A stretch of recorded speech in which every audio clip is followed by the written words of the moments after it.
Hey, I'm Decathlon Gamer. Welcome back to FM21 Zero to Hero, Episode 7. Our Youth Factory FC team in its third youth intake now on the Ides of March. Bradley Aspinall, clear pick of the bunch, both in ability and potential. A little disappointed that it's not really showing much else beyond Aspinall. And a little disappointing that it's the third year in a row that our top player, or at least one of the key players last year and this year for sure, the top player was a goalkeeper. So we're producing quality goalkeepers, but, only one makes the first 11. And I still have a good, I'd say 4 vacancies in the starting lineup that I would love to see filled from a solid youth intake. A player like Aspinall would probably fit that bill, but here we are yet again coming up a bit short. You can see kicking, handling. He's got a lot of the physical reflexes at 14 already. Determination is high. Positioning is relatively good. He actually has a chance to get there pretty quick, I would say, especially if he has this very high, superb potential. I do have a feeling that Aspinall is going to be competing for that top job quite quickly, but it looks like nobody else is necessarily going to be there. All of these players are going to be taken yet again, though. Remember, first season we immediately had a first 11 and most of the bench covered, and then that second season we put a few guys up, dropped a couple guys down, but ultimately got ourselves a U18 squad. We still don't have a U23s. We let most of those original all ones attribute guys go, and there's only a few of them left now sitting in the U23s. So between this group and last year's group, the better players, they're going to find their way into the U23s, making a new squad there, and then we'll continue to fill out the U18s. But we will attend the game this time, as there actually is an existing U18 squad to play against. So looking forward to that one. Aspinall, clear choice, but beyond that, I'm a little worried by what I see here. Unless we just so happen to be fortunate that Aspinall is that freaking good, that all of these decent quality players, that's straight up wonder kid. And then all of these decent quality players beneath them actually compare with what we have now. I would love it if that's the case. If Aspinall is that crazy good, already over 100 kind of thing. Could happen. And if that's the case, that would rebalance what we see here. But I need more depth and one goalkeeper. I'm worried that that's all we got. Love that we get a little pregame warm-up on this one. And we are ready to kick off. U18s versus youth candidates. First time we actually get to see them in action against one another. I believe the youth candidates are in green. Yes. So the youth candidates are in green. The existing 18s. And remember, the existing 18s are a little bit short of players. They're not completely full. Oh, nice chance created there. As about 3 players found their way into the senior squad, maybe 4. There's a chance for Brogan. Thomas, nice shot. Odell with the save. It was right at him, though. Not a hard one from Odell. Odell is our backup goalkeeper currently. Looks like even though Odell is a good prospect, Odell could be on their way out. Nice chance for U18s there. Nice work to get that ball to the edge of the box, and then a simple cross. Not much power to that one, but existing U18s, the development is showing, though, they are doubling up the youth candidates on shots right now, which lends me to believe that this is not a pure golden generation. Aspinall is a potential wonder kid, but beyond that, and you can see rating-wise, Aspinall, the only one in that 7+ range, as everybody else is struggling a little bit. I mean, they are getting some things to happen here, but it does look like they might lack a little bit of depth. That was a nice through ball. Odell really should have come out to challenge that, but doesn't. Stays firm on his line, and it creates a good chance, but he makes a nice save. Elliott, could be a yellow card for that trip. No, it was deemed that the action had slowed down enough that players had caught up, and that is halftime. It's goalless at the half. You could see that that chance created there, that was quite the play. Not a lot value showing up so far in the XG. Quite a few yellow cards on the youth candidates. They're aggressive. At least there's that. That's good, as they just play that simple ball right out of bounds. Aspinall continues to raise the rating. I think he is definitely going straight up. And that's the thing about Odell. Odell's the only current U18 player who is actually sitting in the senior squad but eligible to play U18s. Whoa, that was quite the chance, and Aspinall didn't just push that away. Aspinall was able to hang on to that shot that was drilled just inside the post. Position was good for Aspinall, but Cooper now finally hitting a 7. We're going to take a look at these players a little more in depth following the game. And like I said, because of our lack of depth, because of our lack of a U23 squad, we are taking all of them again this season. I'm hoping that next season is going to be that first chance, that first opportunity where a youth intake is going to actually involve picking and choosing which players we take, taking 7 or 8 players instead of the entire group. Oh, that ball is deflected in off the defense, it looked like. Let's see if that is the case. We play the ball to the edge, it's kept in. Defense just battling. Jackson ends up with it, lays it off for Abbott. Abbott's shot. Oh, no. That is not the defense. Mick Beard. Nice name. Mick Beard, who is double marked right there in the front. I don't know why we would show offside right there, because it doesn't matter. The ball was played back. He retreats a little bit. He's got that keeper completely blinded. There's 2 defenders, and oh, what a shot. Wes Beckford for the regular U18s there. Off the throw-in, Beckford grabs control, takes a few dribbles. That one actually looked like Aspinall should have saved that. So it's 1-1 here as we are into the final play of this game. That's cleared out. That's probably going to do it. 1-1. So last year's group, this year's group, level. Is it Aspinall who kind of pushed the candidates? Cooper had a really nice game. 3 yellows across the back line. But the candidates outplayed the existing U18s ever so slightly. And you would think, right, that they would at least be level. And so the score line makes sense. The existing U18s are minus a few of their best players as they're up in the senior squad. But then they've had a year to develop. The incoming youth candidates, without the development, but the entire group, kind of levels it off. And there they are. I've already set to sign everyone. And as soon as that task is done, I'll see on our roster screen where we break it down, figure out who to put in the senior squad, who to put in the 23s, and who to put in the 18s. In a direct comparison of U18s versus youth intake to the U18s, before we start splitting them up, you can see Aspinall already is better than everybody else here, including Amani Odell. We'll see how he compares with the senior squad, but you can tell that he is headed there immediately.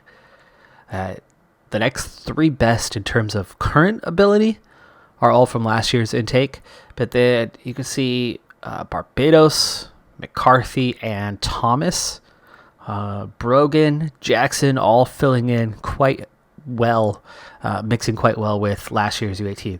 There are a lot of players just coming in, though, that you can see are quite a bit below the level, and you can see we're starting to get into the gray stars, not just the gold stars.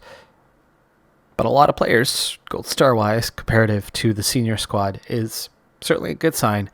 But also it's a sign of how far the senior squad still has to go, as the quality there is still a bit shy of where we would like it to be. I'm going to go ahead and start breaking down. I've been trying to make comparisons and see what's going to be better for putting kind of the second wave of players. Is it better to keep them in the U18s? Is it better to put them in the U23s? I think a lot of that has to do with the mechanics of the game and then the staff that we have. Our senior squad staff, not good. Remember, we had zero reputation. We have a little bit now. So we've had a hard time signing decent coaches. We have really, really poor coaching. It's so much better than it was a couple seasons ago, but that still doesn't make it good. Now, my U18s coaching, well, it's got similar issues. But I think the mechanics within the U18s is a little more suited for rapid development of players. So I think I'm going to put a lot of my higher potential guys into the U18s and hope that they develop well and rapidly there.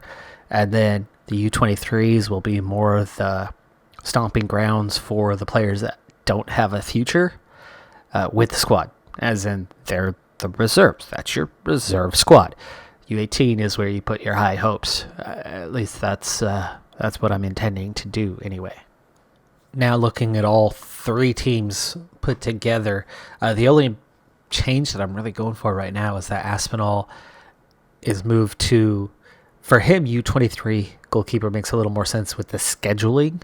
So U23 goalkeeper, but now the primary backup ahead of Amani Oldrel.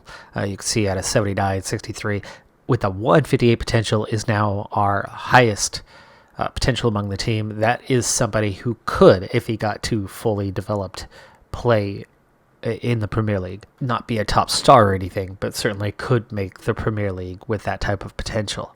Aspinall, again, straight into the side. That bumps Odell down to just straight U18s now, so he can develop. He does have that high potential, but that's the only big change I made. Now, splitting up the U18s, U23s, like I said, the higher potential players are making up the U18 squad.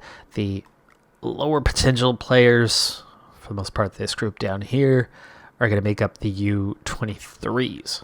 Now, Fenton and Jewell clearly don't have the current quality compared to some others. They do need to develop, but they are already caught up in my scheme of trying to fix their personality so they can develop, and they are high potential.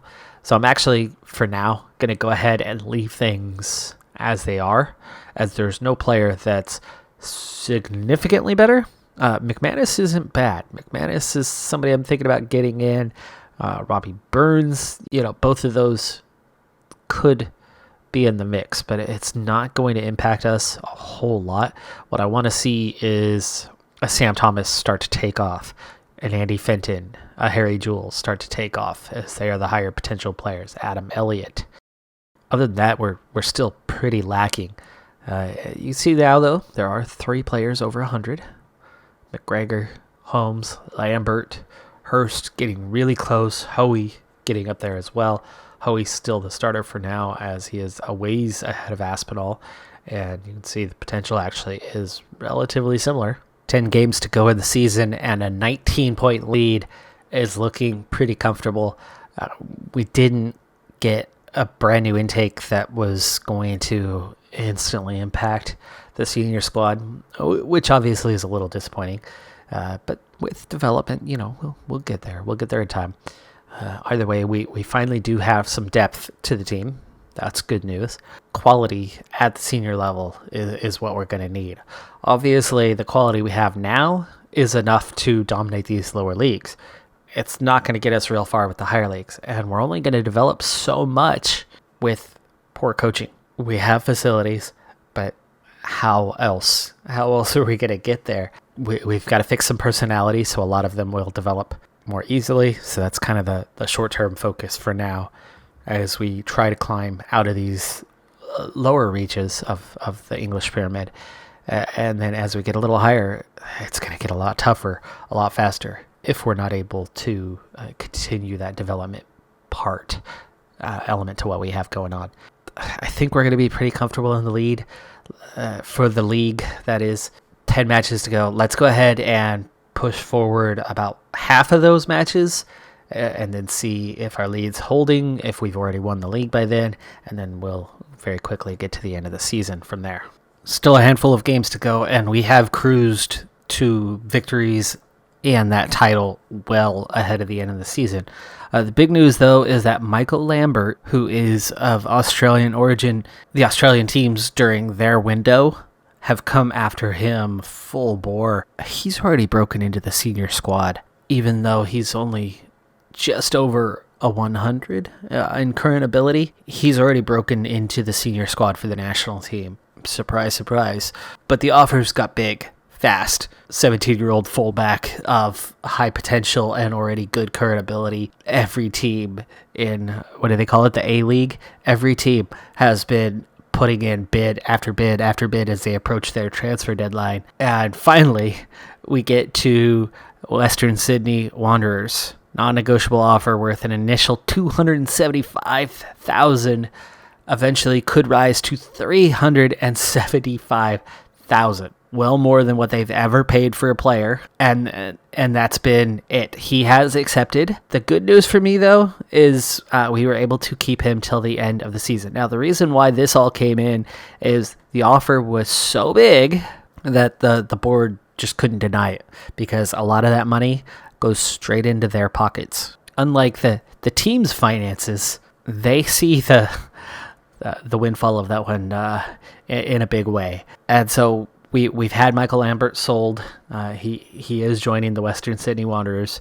But the great news is it's not happening until August. We lose him in August, so we will get him for the remainder of the season. That's really the only good thing. It's going to take 50 games, though, until we get the last 94,000. That kind of sucks. And then the arranged friendly really doesn't impact us in any way. We might make a little money from that. Finances weren't an issue. But again, I understand. The board, it's a lot of money for them in their pockets, and they're going to take advantage of that. So Michael Lambert, our third best player, is heading out on a transfer. He's a 103, 129. I mean, he's good. He's not that amazing. But for Australia, that's going to be a pretty strong player for them, as, you know, they don't exactly have too many high-level Premier League players in Australia. I know there was one or two that were playing in the Premier League a handful of years ago, but I've forgotten who those players were and whether they're still in the Premier League or not. I think they might have been on a relegated team a few years back, and that's why I've kind of slipped my mind who that was. But that was pretty much the top player in Australia, if I remember. Of course, for me, it's Sam Kerr that I think of when I think of an Australian, but that's one of the best female players in the world. So anyway, we're going to go ahead and push forward to the end of the season and do our wrap-up of that. But like I said, we've already wrapped up the title with, 6 matches still to play and a 21-point lead, 74 goal differential. We were clean through this section, winning all the games that we just played, and we're on the verge of topping 100 points for this season. So this is our first really dominant season. But again, next year, I could expect that we could have a similar output. But we're a couple tiers away from where the abilities are going to start to get a lot better. And we're only going to develop so much at a time. And the problem that we just experienced for the first time of losing a player to a large bid, it's going to start happening more and more regularly. I'm going to be kind of stuck with a squad of a certain ability level for a number of seasons until we build a reputation that's going to allow me to bring the coaching staff in, that's going to push that group to another level. So it might be easy right now, but that's not going to last forever. And remember, we're trying to climb all the way up the ladder with these same restrictions all the way through. So good things are happening. And good things will continue to happen for at least the next 2 to 3 seasons. But then it's going to present new challenges after that. So far, so good, though. Let's go ahead and get to the end of the season. And we're into the final game of the season, which happens to be on the road at the second-place team, who sit 25 points behind us in the standings. Regardless of the result today, it will have no impact. But it's still nice to see us go up against the top team in the league. and also nice to see the end to the season. First half got a little bit off to a slow start. For one thing, Holker had a disallowed goal in the 6th minute. The guy was offside by like 15 yards. And that's not an exaggeration. It was by a huge distance. 99% of players would just know and understand and wouldn't collect that ball that was passed to them and just let the keeper pick it up. But he went and picked up the ball and put it in the back of the net, and then we kind of laughed. XG, though, we should have goals by now. We've had some close ones. White has really allowed some really easy tap-in goals to get away from us by being selfish and trying to shoot instead of passing. But here we go, second half of the final match of the season, and we sit on, I think it's 105 points now. So we have a chance to make that 108. It's already topped 100, so this is our record-setting season here in season number 3. And we'll check it out right after the game. But there have been movements, not just one player that we're losing. We've lost 6 players, 5 of them to that whole garbage free transfer thing. I don't want to let players go, yet players keep disappearing on free transfers. It annoys me to no end. Most of those guys were insignificant. I have only brought one back forcibly, and he sits on the bench today. The others I have let go, so we have gone down by 4 players. And the opener to this game, Tom Dawson. We've been in total dominating form through the first half, but second half it's already to the hour mark. That was all Holker old boys right there. Dawson, hint of offside. Was he offside? It looked like he went from behind the line. He traveled a long distance to get to that ball, but it did look like he might have already been offside when that ball was first played. Only one to move to the ball, though, so kudos to him for reading that, being aggressive. Here's Jameson up to Bridges. Bridges with the cross. White can't get on the end of that one. Holmes recovers, though. McGregor back to Holmes. Out to Bridges, out on the wing. Fullback plays it into the middle. Barreto, McGregor. Oh, we had White out there wide open, but can't find him. He's a bit out of position, finally. Oh, that wasn't White. That was our fullback, Langston, the one that's leaving us here at the end of the season. Barreto out to Bridges. Jameson back out to Bridges again. That one gets in, but it's initially blocked. Bridges, instead of taking the shot, goes for the cross. Jameson doesn't read that one, but it goes out for a corner kick anyways. Defense, no nonsense. So we trail 1-0 here, and yeah, this is not our best performance here in this second half. Let's go ahead and change things up. For one, let's go attacking. No point sitting back. This team hasn't lost a game in a long time, but they look like they could here. Barreto! Oh, golden chance. Can't beat the D. Out for another corner. Nobody's horribly tired right now. McGregor's having a bad day. Long ball over the top to White. White flashes it across the goal, but we can't get on the end of it. Barreto recovers the ball. Long ball ahead to White, and it's in the back of the net. Is it onside? No offside is called here. We'll have to see the replay to see if he was onside for that one. But George White, 17th goal of the season. Play started by White. He is onside. He's onside. He's still onside. He was onside. He was onside. Good call from the AR to keep that flag down. George White gets that one into the back of the net. That was the left side center back who played him on. Pretty good marker there with the edge of the box. You could clearly see he was onside, and we're back to 1-1. Can we pull off the victory, though, as we certainly deserve it today, as we've been in total control of this game for most of it. Second half has been good from Holker.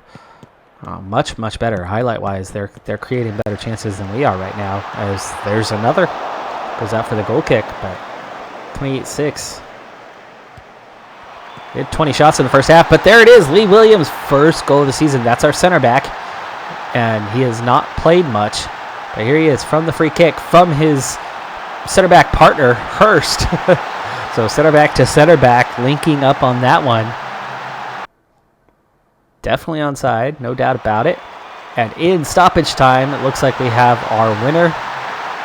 We will wrap up the season with another victory, and 108 points will stretch that lead a little bit further. And there it is, game over, season done, already champions.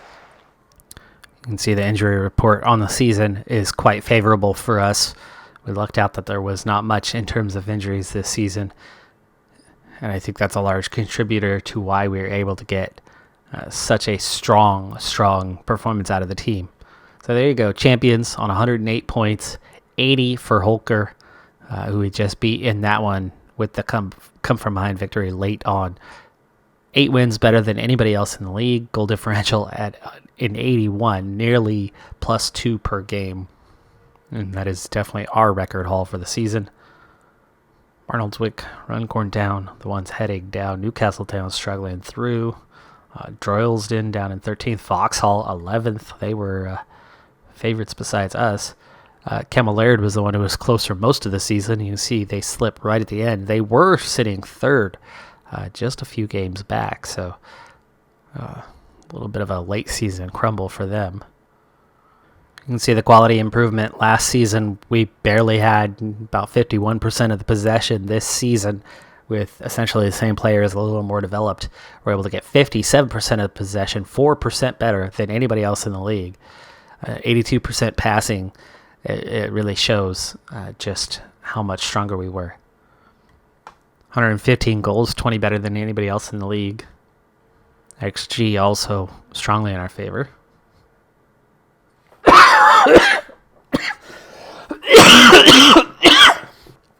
Pass completion, 3% better than the second best in league. Really shows what I favor and where this team is headed. Actually only 9th in clear-cut chances. 12th in shot percentage. Definitely kept the ball better than anybody else. Had the best defense as well. 13 goals better than the next best. Less than 1 per match. Also tops of the league in that department by 10 in the XG. Most shutouts. Only by 2 though. Holker was not that far behind. But from that and what we gave up, you could see that we were actually pretty close to never giving up more than 1 goal per game. It was 0 or it was 1. It was more often 1 than 0, but it was very rarely 2 or more. Interceptions up a lot this season from last season. Shots against drastically improved. Average attendance right near the bottom of the league yet again. Not the lowest as it was last season. We're up a few spots, and as we climb, it's going to get harder and harder to see the results of that. It is an improvement. We weren't last. Over 100 per game in attendance. We're going to continue to see that rise. This season should have a pretty good impact on our reputation. Phil Skalness and Hurst equal at top of the league for Player of the Match awards among 4. Barreto higher up the list on distance covered. Kind of playing the box-to-box role. Hurst led the league. Phil Skalness second in the league in average rating. Lambert was 9th. We are going to miss him. Hurst led the league in possession won. And unlike last season where we were only 3rd or 4th in goals scored, Phil Skalness equal on top. 1 fewer appearance than Tom Dawson. That was Holker. Dawson scored, right? That was Dawson who scored in that game. Phil Skalness didn't, so Phil Skalness had a chance in that last game to be the outright winner. 51 goals, though. That's a lot. 3rd place had 49. 4th place had 47. You can really see at this level a handful of players completely dominate the scoring charts, where it's much harder to score in, say, Premier League. Expected goals, Phil Skalness was just 3rd. 18 assists from Michael Lambert led the team and the league. So again, he is definitely going to be missed next season. I don't think we're suddenly going to be bad without Lambert, but it is going to hurt a bit. George White, despite not being that great of a player, 13 assists. Hurst, 13 assists. Center back with 13 assists. Jameson's up there. McGregor's up there. You can see our names all over the assist charts. Holmes leading the league in passing. Barreto in cross completion. Tackles 1, something we weren't on the charts at all for last season. Holmes is 5th. Hurst leading the league in interceptions 1. Huey leading the league in fewest goals allowed. Most shutouts. He's still just middle of the league in save percentage at a 71%. I don't think Hoey's going to have that starting job a whole lot longer, even though he's had a really good 3 seasons or 2+ seasons for us. But he does have some weaknesses. Definitely not showing to be the best in the league. Recap of the top flights. Morecambe winning the National League. Yeovil, the other one, on promotion. Chelmsford, Dover, Curzon, Ashton, and Barrow heading down. League 2, Port Vale, the champions. Crawley, Doncaster, Colchester winning the promotion playoff. Stockport and York headed down. In League 1, Sunderland are champions. Equal on points. It's goal differential that sees them out over Peterborough. Swansea, yo-yoing right back up after finishing 5th. Good for them. Back to the championship. Bolton, Blackpool, Accrington, Stanley, and Wigan heading down. And in the championship, it's Bournemouth and Blackburn equal on points. Just 2 goals separating them. Tight contest there at the top. Aston Villa also gaining promotion. At the bottom end, it's Preston, Coventry, and Wimbledon heading down. And in the Premier League, relegation belongs to Reading, West Brom, and West Ham this season by quite some margin. 8 points separating Southampton, who surprisingly down in 17th. Burnley, Leeds hanging on. Brighton in 14th. Sheffield United in 13th. Norwich, Newcastle United in 11th. Fulham, surprisingly, in the top 10. And 4 points clear of Newcastle, for that matter. Wolves get 9th. Leicester are going to get European football. It looks like FA Cup victory for them down in 8th place. 1 point shy of getting there on merit. Everton, good enough points-wise to get there on merit, but Arsenal have them beat on goal differential to get the last spot. So the Big Six are the Big Six this year, but barely. And then a big jump to Tottenham, 9 points ahead. Chelsea, 10 points ahead of Tottenham, getting the 4th and final spot. Man United, all by themselves, all by their lonesome, just like Chelsea, in 3rd place. And then it is Liverpool, who just miss out to Man City. I got to tell you, there's just 2 teams that I can't stand, and it's the Moneybags. It's Man City, it's Chelsea. Those are the 2 teams that just annoy me to no end. Tried to buy their way to their championships. Of course, I know all of the Big Six spend big. That's part of the sport. Over embellished. Transfer fees and all of that is a product of the 2 teams that don't care what kind of losses they take, that don't care about the financial fair play, that spend more money just to defeat any challenges they've had to the financial fair play rulings. They've been busted multiple times for not being within those regulations, only to cheat their way out of the consequences that come with that. But 98 points for Man City. Big season, just 2 losses, 5 draws, 31 wins for the champions this season. Goal differential equal to Liverpool. They are your champions, 2nd year running, and for the 4th time in 6 seasons. That's going to do it for this season. I'm Decathlon Gamer. Thanks for tuning in. Be sure to hit that like button, and I'll see you next time. Have a good one. Be safe out there, and bye for now.